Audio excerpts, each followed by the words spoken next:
오늘 우리에게 주시는 하나님의 말씀은 요한계시록 5장 6절로 14절까지의 말씀입니다. 내가 또 보니 보좌와 네 생물과 장로들 사이에 한 어린 양이 서 있는데 일찍이 죽임을 당한 것 같더라. 그에게 일곱 뿔과 일곱 눈이 있으니 이 눈들은 온 땅에 보내심을 받은 하나님의 일곱 영이더라.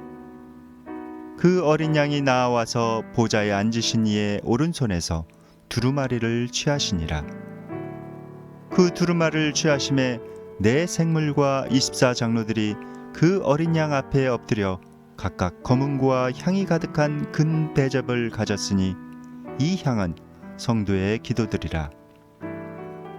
그들이 새 노래를 불러 이르되 두루마리를 가지시고 그 인봉을 떼기에 합당하시도다.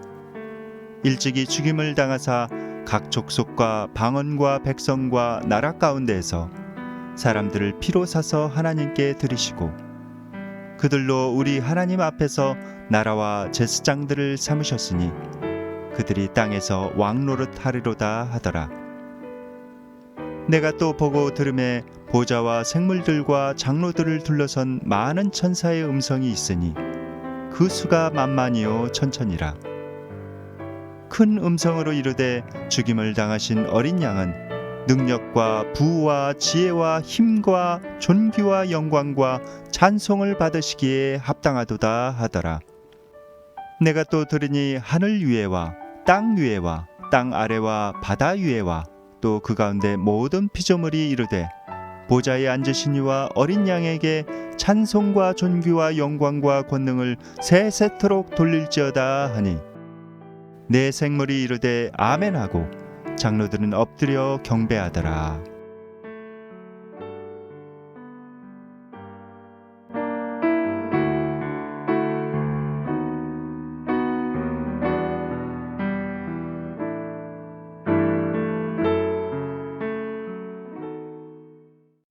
사도 요한이 천상세계에 올라가서 하나님 아버지께서 보좌에 앉아 계신 그런 장면을 보게 되었습니다.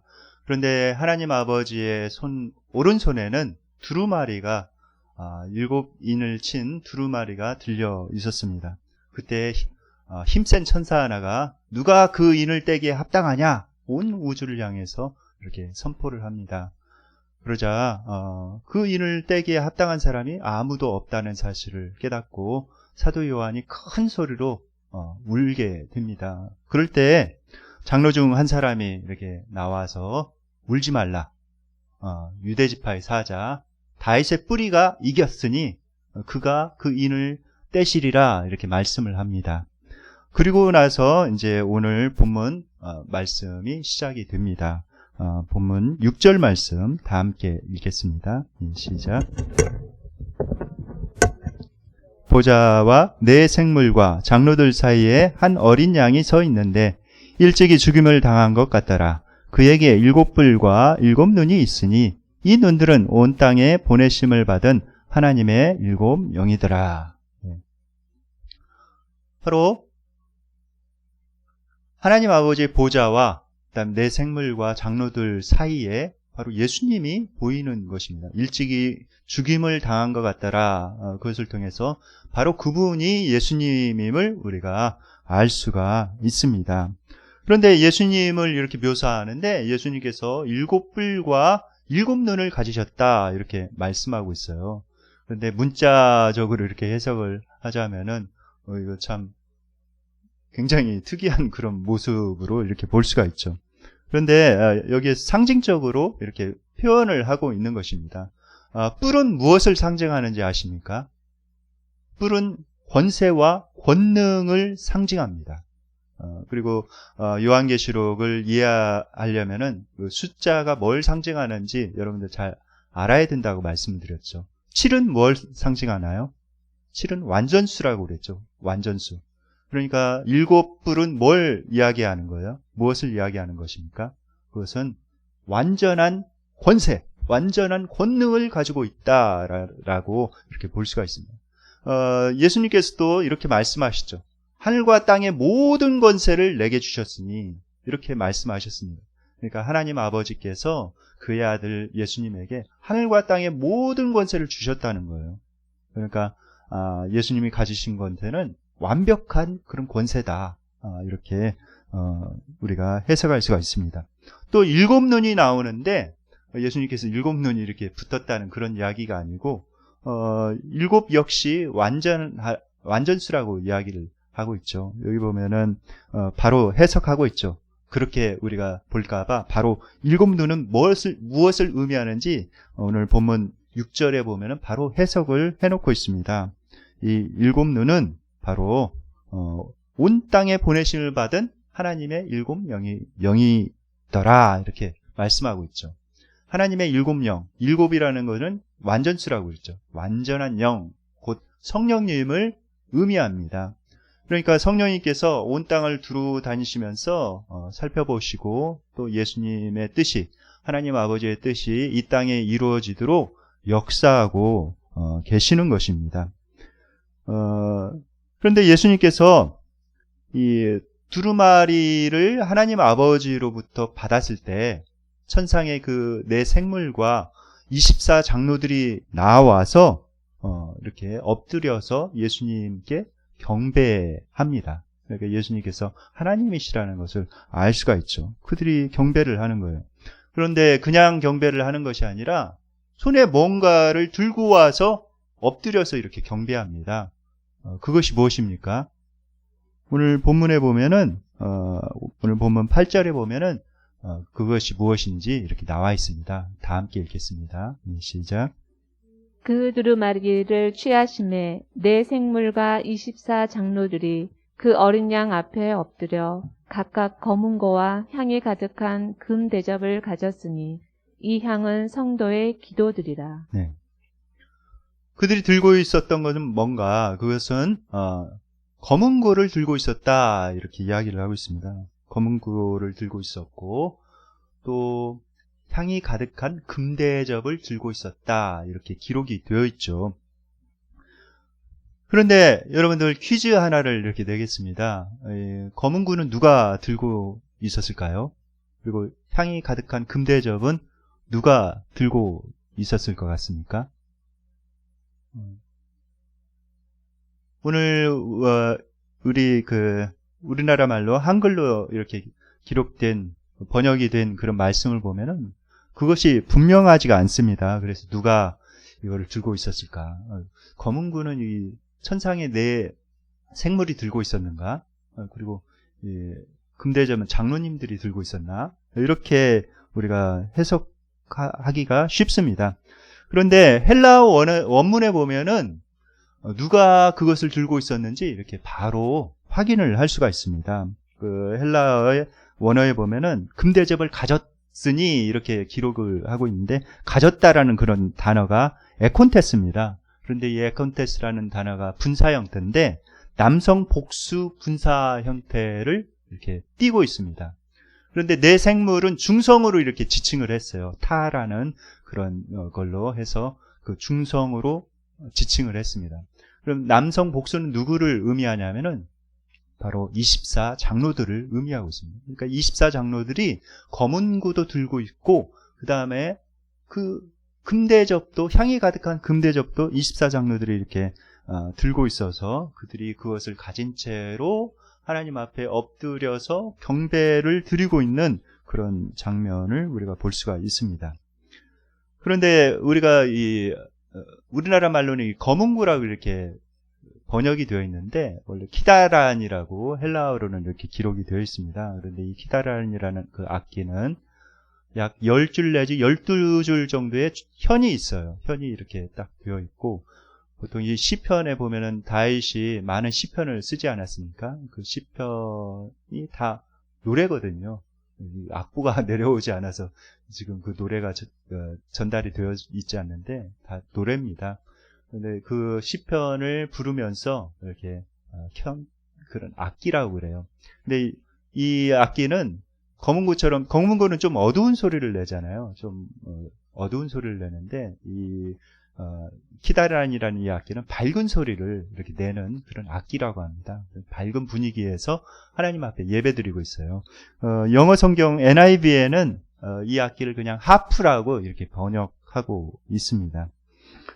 이들이 들고 있던 그 향이 가득한 금대접. 이 금대접은 무엇인가? 그것은 무엇을 의미하는지 우리가 파악하려면은 구약의 성전에서 이것이 어떻게 쓰였는지 우리가 살펴보면은 좀 더 잘 이해를 할 수가 있습니다. 구약의 성전에 이 금대접이 어디에 놓였는가? 성전에서 12개의 진설병과 함께 나란히 이 금대접이 놓였다고 합니다. 그리고 이 금대접에는 유향을 부었다고 해요. 유향. 아주 향기로운 유향을 부었는데 그 유향은 그냥 임의대로 사람이 아무렇게나 만들어서 그냥 이렇게 드리는 것이 아니라 하나님께서 그 유향을 이렇게 만들어야 한다 이렇게 말씀을 하셨어요. 그래서 하나님께서 말씀하신 방법대로만 그 유향을 만들어 가지고 하나님 앞에 이렇게 드려라 이렇게 기록이 되어 있습니다.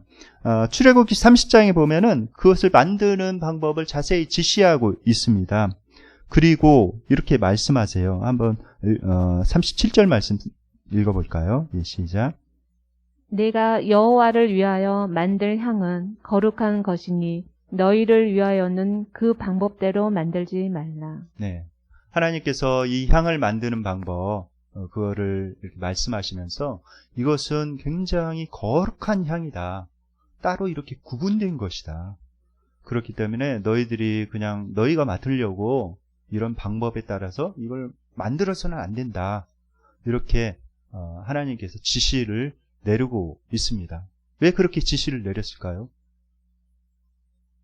그것은 굉장히 하나님 앞에 굉장히 구별되는 그런 향이기 때문에 그렇습니다. 이 향은 무엇을 의미할까요? 누가복음 1장에 보면은 이제 세례 요한의 그 아버지가 나오죠. 세례 요한의 아버지가 사가랴인데 제사장이었습니다. 그가 오랫동안 이 성전에서 이렇게 섬겼죠.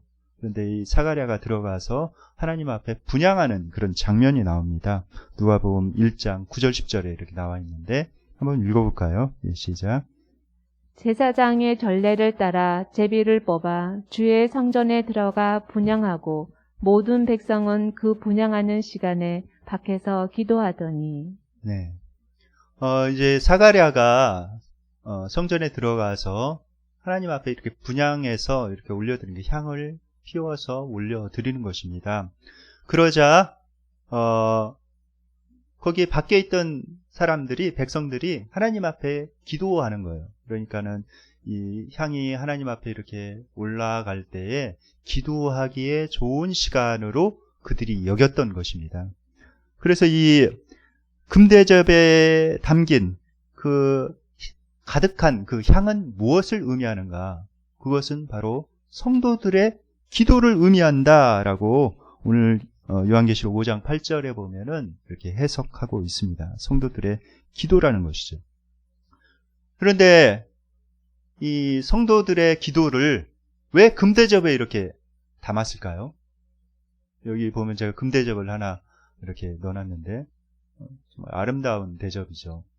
그 금대접, 귀한 대접이죠. 이 금대접에 왜 성도들의 기도를 담았는가?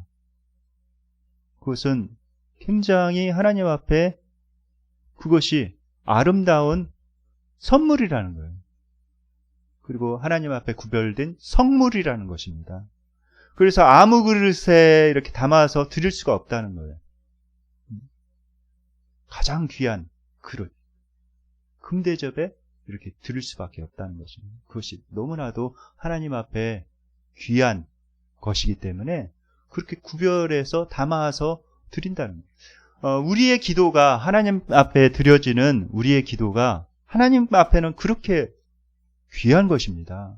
하나님께서 그 기도의 향을 이렇게 맡으시고 너무 기뻐하시는 거예요.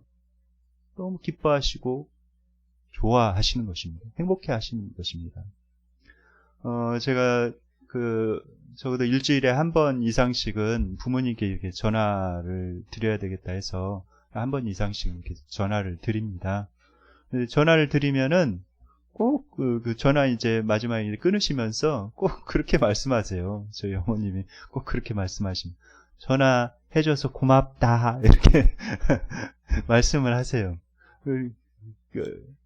그런데 제가 뭐 해드린 게 없거든요. 해드린 것도 없는데 전화 한 통화 이렇게 해드리는 건데 그게 너무 고맙대요. 그 자녀들 음성 듣는 거, 자녀들의 목소리 듣는 것이 그렇게 부모님에게는 기쁨이 드는 것 같습니다. 저도 아마 나이가 들면은 따로 떨어져 살면은 아마 그러지 않을까 이렇게 생각이 듭니다. 하나님께서도 예수 그리스도의 핏값으로 구원한 우리 하나님의 자녀된 우리들의 그런 음성을 듣기를 원하는 거예요. 그 음성을 너무 소중히 여기시면서 그것을 금대접에 담아서 이렇게 하나님 앞에 드리는 것입니다. 너무 소중하기 때문에. 또 두 번째 이유는 뭔가? 두 번째 이유. 24장로들이 금대접에 그 기도 제목을 담아가지고 올려드리는 이유는 뭔가 또 한 가지 이유는 도저히 하나님 앞에 가져갈 수 없는 그런 기도가 있다는 거예요. 쓰레기통에나 넣어야 될 그런 기도가 있다는 것입니다. 우리가 기도한다고 다 이렇게 금대접에 딱 담아가지고 드려지는 것이 아니라 하나님 앞에 도저히 가져갈 수 없는 쓰레기통에 넣어야 할 그런 기도가 있기 때문에 그 기도는 쓰레기통에다 넣고 이렇게 선별을 해가지고 하나님 앞에 드린다는 것입니다. 제가 이게 사모로부터 이렇게 들은 그런 이야기예요. 사모가 한 번은 이쪽 가까이에 있는 오살리, 파주시에 있죠. 파주에 있는 오살리 기도원에 이렇게 며칠 동안 기도하러 이렇게 간 적이 있습니다. 이제 며칠 동안 기도하고, 이제 기도 끝나고 집에 오기 위해서, 그 기도원 내에 버스를 기다리고 있는 참이었어요. 근데 그 앞에, 어느 여자분이 이렇게, 서 있는데, 그분이 자기는 여기에 금식기도 하러 왔다는 거예요. 그래서 막 이렇게 이야기를 막 이렇게 하는데 자기가 왜 여기에 이렇게 와서 기도했는지, 며칠 동안 금식하면서 뭘 위해서 기도했는지 그것에 대해서 막 이야기를 하는데 씩거리면서 막 이야기를 하더래요. 그러면서 자기한테 정말 원수 같은 그런 사람이 있는데 그 사람을 하나님께서 저주해달라고 내가 며칠 동안이나 이렇게 막 금식하면서 기도했다고. 그러면서 막 며칠 동안 이렇게 금식했는데도 그 성질을 죽이지 못하고 시식거리면서 막 그렇게 이야기를 하는 것입니다. 함부로 막 이야기를 해요. 그러면서 사모가 그 이야기를 들으면서 마음이 굉장히 불편했대요. 그런데 여러분들 금식 기도는 왜 하는 것입니까? 내 뜻을 관철하기 위해서 이렇게 하는 것입니까? 그렇지 않죠. 금식 기도는 내 뜻을 관철하기 위해서 이렇게 하는 것이 아닙니다. 금식 기도는 하나님 앞에 내 마음을 찢으려고 이렇게 하는 것이죠. 금식 기도는 기본적으로 굉장히 거룩한 기도입니다. 왜냐하면은 인간의 가장 깊숙한 그런 본성 가운데 하나가 식욕이거든요. 식욕. 음식을 절제하고 음식을 먹지 않고 하나님 앞에 나아간다는 것은 이건 굉장한 그런 의미가 있는 그런 기도지요. 그런데 그 금식 기도조차 하나님께 가증스러운 것이 될 수 있다는 거예요. 내 마음을 찢지 않고 그냥 자기의 고집만을 위해서 하나님 이건 반드시 관철해 주세요. 하나님 앞에 데모하는 거죠. 막 사람들 나와가지고 자기의 이익을 위해서 막 데모하듯이 하나님 앞에 그렇게 데모하는 것, 그들과 다른 것이 전혀 없는 것이죠. 하나님께서 이렇게 말씀하시는 거예요. 이사야서 58장 4절 5절 말씀 다 함께 한번 읽어볼까요? 시작. 보라, 너희가 금식하면서 논쟁하며 다투며 악한 주먹으로 치는도다. 너희가 오늘 금식하는 것은 너희의 목소리를 상달하게 하는 것이 아니니라. 이것이 어찌 내가 기뻐하는 금식이 되겠으며 이것이 어찌 사람이 자기의 마음을 괴롭게 하는 날이 되겠느냐. 그의 머리를 달대지 숙이고 굵은 배와 재를 퍼는 것을 어찌 금식이라 하겠으며 여호와께 연람될 날이라 하겠느냐. 네. 여기 보면은 금식하면서 논쟁하고 다투고 자기의 분을 그대로 그냥 간직한 채 이렇게 하는 금식. 이런 금식은 하나님께서 받으실 만한 것이 아니라는 거예요. 오히려 그것이 가증한 기도가 된다고 하나님께서 말씀하고 계십니다. 그래서 그것은 도저히 하나님 앞에 올려드릴 수 없다는 거예요. 금대접에 담을 수가 없다는 것입니다. 금대접에 담지 못하고 쓰레기통에 폐기되어야 될 그런 기도는 뭔가? 여러분, 저주의 기도예요. 저주의 기도. 그 다음에 정욕의 기도. 이생의 자랑, 안목의 정욕, 육신의 정욕을 위한 그런 기도들. 이런 기도들은 다 쓰레기통에 들어갈 수밖에 없다는, 금대접에 담길 수가 없다는 거예요. 최근에 세계적인 그런 주목을 끌고 있는 한국 드라마가 있습니다. 그 드라마가 바로 오징어 게임입니다. 오징어 게임. 그래서 세계적으로 이 오징어 게임을 많이 본다고 해서 도대체 어떤 내용인가 궁금해가지고 제가 전편을 다 본 건 아니고 1시간짜리 요약판을 이렇게 보게 되었습니다. 거기에 보니까 세계적인 그런 선풍을 끌고 있는 그런 이유를 좀 알겠더라고요. 굉장히 스토리가 굉장히 참신해요. 어디에서 이렇게 본 그런 스토리가 아니라 굉장히 스토리가 참신하다. 이런 생각이 들었고, 또 제가 어렸을 때 많이 했던 그런 전통적인 게임들이 거기에 다 나와 있더라고요. 구슬치기니 딱지치기니 뭐 이런 것들, 오징어 게임이니, 이거 제가 어렸을 때 많이 했던 그런 게임입니다. 굉장히 동심을 자극하는 그런 게임들이었습니다. 그 다음에 이 드라마 촬영 세트장이 너무 예쁘게 이렇게 꾸며놨어요. 마치 어린이집 꾸미는 것처럼 파스텔 톤으로 아이들이 좋아하는, 눈으로 이렇게 보기에도 너무 예쁜 그런 톤으로 이렇게 잘 이렇게 꾸며놔가지고 사람들의 시각적인 그런 주목을 받기에 이렇게 충분했습니다. 그런데 마음속에 굉장히 불편한 것들이 몇 가지 있었어요. 그것은 뭐였냐면, 첫 번째는 지나친 폭력적인 그런 장면들이 그대로 가감되지 않고 이렇게 나타나 있는 것을 보면서 이건 참 우려가 된다.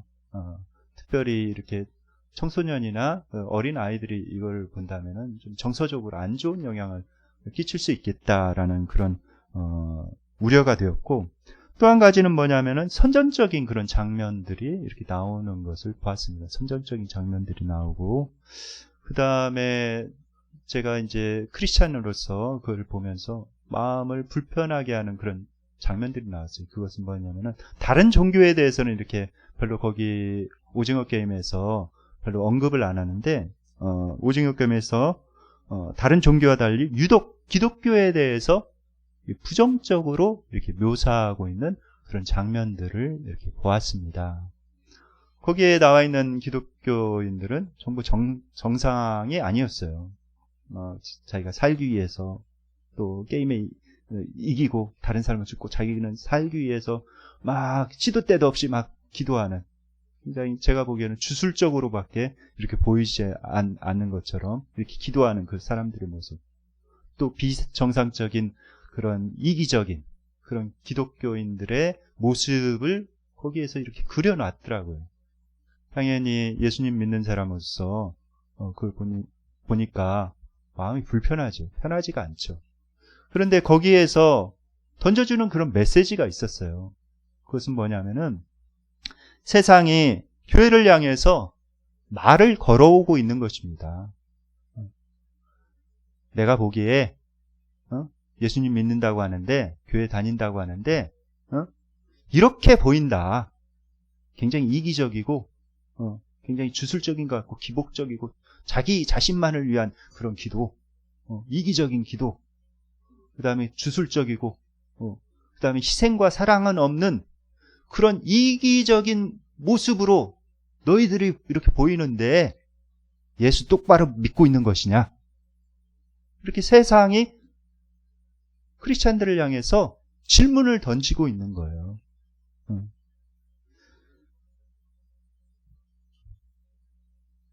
우리가 잘 생각해 봐야 되죠. 그런데 금대접에 담겨서 하나님께 정말 아름답게 진상되는 금대접 기도는 어떤 기도입니까? 주님께서 말씀하세요. 이사야서 58장 6절 7절에 이렇게 말씀하고 있습니다. 다 함께 한번 읽어볼까요? 시작. 내가 기뻐하는 금식은 흉악의 결박을 풀어주며 멍에의 줄을 끌어주며 압제당하는 자를 자유하게 하며 모든 멍에를 꺾는 것이 아니겠느냐. 또 줄인 자에게 내 양식을 나누어 주며 유리하는 빈민을 집에 들이며 벌거든 자를 보며 입히며 또 내 고륙을 피하여 스스로 숨지 아니하는 것이 아니겠느냐. 이것이 하나님께서 기뻐하시는 그런 금식이라는 거예요. 자기 중심적인 자기 이득을 위해서 자기의 어떤 정욕을 채우기 위한 그런 기도가 아니라 정말 다른 사람을 위한 기도. 금대접에 담기는 기도는 먼저 다른 사람을 위한 기도라는 것입니다. 희생적인 기도. 여러분들 이 기도가 잘 되지 않습니까? 그러면 다른 사람들을 위해서 한번 기도해 보시기 바랍니다. 다른 사람들을 위해서 이렇게 기도해 보시면은 기도가 잘 되어지는 것을 체험할 수가 있어요. 왜 기도가 잘 되어질까요? 다른 사람을 위해서 기도하면은 그것은 하나님께서 기뻐 받으시는 기도이기 때문에 그래요. 하나님 앞에 아름다운 향례로 금대접에 담겨서 이게 바로 올려지는 그런 기도이기 때문에 이 기도가 잘 되는 것입니다. 다른 사람을 위한 기도는 굉장히 이타적인 기도죠. 자기의 어떤 욕심이나 그런 것이 아니라 정말 이타적인 기도입니다. 다른 사람의 영혼 구원을 위한 기도. 하나님께서 기뻐 받으시죠. 그 다음에 다른 사람의 흉악의 결박을 끊는 기도. 이거는 굉장히 하나님께서 기뻐하시는 그런 기도입니다. 이 기도는 바로 금대접에 딱 담기는 거예요. 1순위로 딱 담기는 것입니다. 그 다음에 금대접에 담기는 기도는 감사의 기도예요. 감사. 하나님께서는 감사함으로 기도하는 거, 그 기도를 좋아하십니다. 그 기도를 들으시고 하나님께서 행복해 하세요. 시편 50편 23절에 이런 말씀이 있습니다. 감사로 제사를 드리는 자가 나를 영화롭게 하나니 그의 행위를 옳게 하는 자에게 내가 하나님의 구원을 보이리라 이렇게 말씀하고 있습니다. 감사로 제사를 드리는 자가 하나님을 영화롭게 한다고 말씀하고 있습니다. 여러분들 원망은 또 다른 원망을 낳죠. 다른 사람을 원망하게 되면은 어떻습니까? 첫 번째는 자기 자신이 괴로워요. 계속 마음속에 부글부글 그 원망하는 마음이 일어나면은 마음이 불편하게 됩니다. 그 마음이 불편한 마음이 또 다른 사람에게 이렇게 전달되게 되는 것이죠. 원망의 마음이 다른 사람에게 전달되고 그 사람도 역시 그런 원망의 마음을 다른 사람에게 쏟아놓으면은 여러분들 그 사람이 변화가 됩니까? 그렇지 않죠. 상대방도 원망하고 나를 탓하는 그런 말을 하게 됩니다. 그렇게 되면은 서로의 관계가 굉장히 어려워지는 것이죠. 관계가 이렇게 파괴되는 것이죠. 그리고 하나님과의 관계도 역시 어려워지는 것입니다. 그것으로 인해서 그 원망으로 인해서 하나님과의 관계도 깨어지는 것이죠. 그런데 감사의 기도는 그런 관계를 치유하는 그런 역사가 있습니다. 데살로니가전서 5장 18절 말씀 다 함께 읽겠습니다. 시작. 범사에 감사하라. 이것이 그리스도 예수 안에서 너희를 향하신 하나님의 뜻이니라. 네. 범사에 감사하라는 거예요.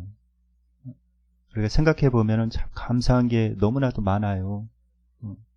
우리가 일용할 양식을 매일매일 먹는 거, 그럼 먹고 싶은 거 웬만하면 다들 이렇게 사 먹죠. 언제든지 이렇게 식료품점 가서 자기가 먹고 싶은 거 언제든지 이렇게 사서 먹을 수가 있습니다. 그런데 그게 당연한 게 아니에요. 지금도 보면은 식량 부족에 절대 다수가 허덕이고 있습니다. 우리 지구에 살고 있는 사람 중에 식량 부족에 절대적으로 허덕이고 있는 사람들이 참 많아요. 동남아에 가도 많고 아프리카에 가면은 진짜 이게 먹을 것이 없어가지고 힘들어하고 있는 그런 사람들이 많고, 멀리 갈 필요도 없어요. 가까이 북한만 이렇게 가더라도 그들이 양껏 먹지 못합니다. 그런데 우리에게 일용할 양식을 주신 그 주님 감사해야 되죠. 그 다음에 생명의 호흡을 주신 주님 감사해야 됩니다. 또 백신을 맞고서도 이렇게 부작용 없이 잘 살고 있는 거, 이것도 좀 감사해야 되고, 이 코로나 시국에 또 하나님께서 보호해 주신 것도 감사해야 되고, 또 가족이 있다는 것 자체 이렇게 감사해야 돼요. 때로는 뭐 이렇게 싸우기도 하고 때로는 이렇게 그러지만은 이렇게 서로 이야기를 나눌 수 있는 가족이 있다는 것 자체, 이것도 참 감사한 거죠. 또 예수님 믿게 된 거 이렇게 감사해야 돼요. 믿음의 가족들이 있는 거 참 감사해야 되고, 우리가 감사할 것이 참 너무나도 많은 거예요. 그래서 하나님 앞에 감사의 제목으로 올려드릴 때 하나님께서는 정말 그것을 기뻐하시면서 받으신다. 이것을 우리가 기억해야 됩니다. 야고보서 5장 9절에 보면은 이렇게 말씀합니다. 다 함께 읽어볼까요? 예, 시작. 형제들아 서로 원망하지 말라. 그리하여야 심판을 면하리라. 보라 심판주가 문 밖에 서 계시니라. 서로 원망하지 말라는 거예요. 원망은 파괴적인 그런 결과를 가져오게 됩니다. 그리고 하나님께서 우리를 구원하신 것이 우리가 완벽하기 때문에, 우리가 뭐 착한 일을 착하기 때문에 구원한 것이 아니에요. 우리가 죄인됨에도 불구하고, 부족함에도 불구하고, 연약함에도 불구하고 예수 그리스도의 그 은혜로, 십자가의 보혈로 우리를 구원해 주신 것입니다. 그러니까 참 감사해야 되는 것이죠. 그리고 다른 사람을 볼 때에도 하나님께서 나를 이렇게 용서하셨는데, 하나님께서 나같이 부족한 사람도 이렇게 용서하셨는데 저 사람도 동일하게 예수님께서 그렇게 보실 텐데, 이러면서 서로 용서하고 서로를 위해서 기도해야 되는 것입니다. 특별히 하나님께서 또 기뻐하시는 또 기도가 있어요. 금대접에 담기는 기도. 그 기도는 어떤 기도인가? 그것은 고난 중에 감사의 고백으로 드리는 기도, 또 고난 중에 믿음으로 하나님 앞에 드리는 기도는 바로 금대접에 담깁니다. 야고보서 5장 13절 말씀 다 함께 읽어볼까요? 시작. 너희 중에 고난 당하는 자가 있느냐? 그는 기도할 것이요. 즐거워하는 자가 있느냐? 그는 찬송할지니라. 네. 고난 당하는 순간에 있을 때는 하나님 앞에 기도하라는 거예요. 그리고 내가 형통할 때는 하나님을 찬양하라는 거예요. 이런 고난 중에 드리는 기도, 고난 중에 믿음으로 하나님께 감사함으로 또 하나님을 신뢰함으로 드리는 그런 기도는 하나님께서 굉장히 기뻐 받으시고 또 금대접에 고스란히 담깁니다. 욥이 이런 고백을 했죠. 욥이 엄청난 그런 고난을 당했습니다. 모든 재산을 다 잃어버리고 눈 깜짝할 사이에 자녀들도 다 죽고 자기 몸도 병들어가지고 힘들어하는 그런 상황 가운데 가장 그래도 믿어볼 만한 그런 아내마저 하나님 저주하고 욕하고 죽어라 이러면서 자기를 떠나가고, 욥이 얼마나 괴롭겠어요. 그런데 욥은 어리석게도 하나님을 원망하지 않았습니다. 나의 가는 길을 오직 그가 아시나니 내가 단련된 후에는 정금같이 되어 순금같이 되어 나오리라, 이렇게 고백을 했죠. 하나님께서는 그 욥의 그 믿음의 고백을 굉장히 귀하게 여기셨습니다. 그리고 결국 욥의 그런 고백처럼, 믿음의 고백처럼 하나님께서 회복시켜 주셨어요. 갑절의 복을 더해 주셨습니다. 고난의 시기에 눈물로 기도하는 그런 기도. 그것은 하늘나라의 금대접에 담겨서 차곡차곡 쌓이는 거예요. 그리고 하나님의 때가 되면은 그 금대접에 담긴 그런 기도 제목들, 그 응답을 한꺼번에 싹 쏟아 주십니다. 한꺼번에 다 쏟아 주세요. 그런데 우리가 고난의 시기에 이렇게 기도하다가 지치는 이유는 무엇입니까? 그 이유는 응답이 바로 되면 좋겠죠. 그런데 응답이 천천히 되는 거예요. 응답이 지연되기 때문에 하나님께서 내 기도를 듣고 계신가? 기도해봤자 무슨 소용이 있나? 전혀 뭐 달라지는 거 없는 것 같은데. 이렇게 생각을 하고 중간에 기도하기를 이렇게 포기하죠. 그러면 안 되는 거예요. 성경에서도 말씀하고 있죠. 포기하지 아니하면 때가 이름에 거두리라. 기도하다가 포기하면 안 돼요. 때가 될 때까지 계속해서 믿음으로 하나님 앞에 간절히 기도해 나가야 됩니다. 중요한 기도 제목일수록 그것이 좀 시간이 오래 걸려요. 시간이 오래 걸려요. 왜 시간이 오래 걸릴까요? 나를 만들어 가고 있는 거예요, 먼저. 그 기도 응답을 받기에 합당한 그릇으로 나를 만들어 가고, 내가 변화되고, 내가 먼저 변화됨으로 인해서 또 상대방도 변화되고, 그러면서 이 하나님께서 기도 응답을 줄 만한 그런 상황이 됐을 때 하루아침에 딱 부어주십니다. 그때는 꿈꾸는 것 같은 거예요. 어떻게 이렇게 됐지? 이런 생각이 듭니다.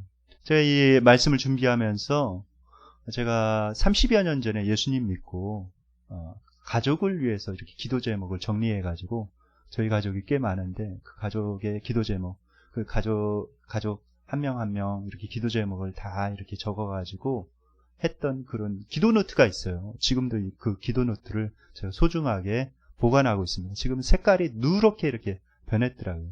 그런데 그 기도 노트를 그때 드렸던 그 기도를 보면은, 지금 보면은 거의 다 응답이 된 거예요. 응답이 다 된 겁니다. 그때 당시에 이렇게 기도할 때는, 이 기도 제목이 과연 이루어질까? 불가능해 보이는 그런 기도 제목. 그런 것들이 꽤 많았어요.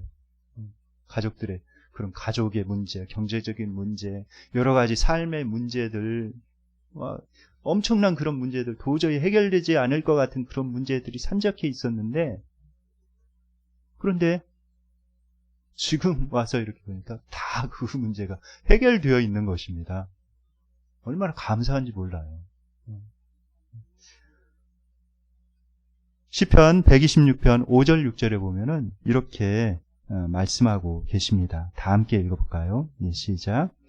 눈물을 흘리며 씨를 뿌리는 자는 기쁨으로 거두리로다. 울며 씨를 뿌리러 나가는 자는 반드시 기쁨으로 그 곡식단을 가지고 돌아오리로다. 여러분들, 눈물의 기도, 하나님을 신뢰하면서 고난 중에 드리는 그 눈물의 기도는 하나님께서 금대접에 소중하게 차곡차곡 소중하게 이렇게 간직해 두십니다. 그리고 때가 되면은 그 기도 제목이 순식간에 이루어져요.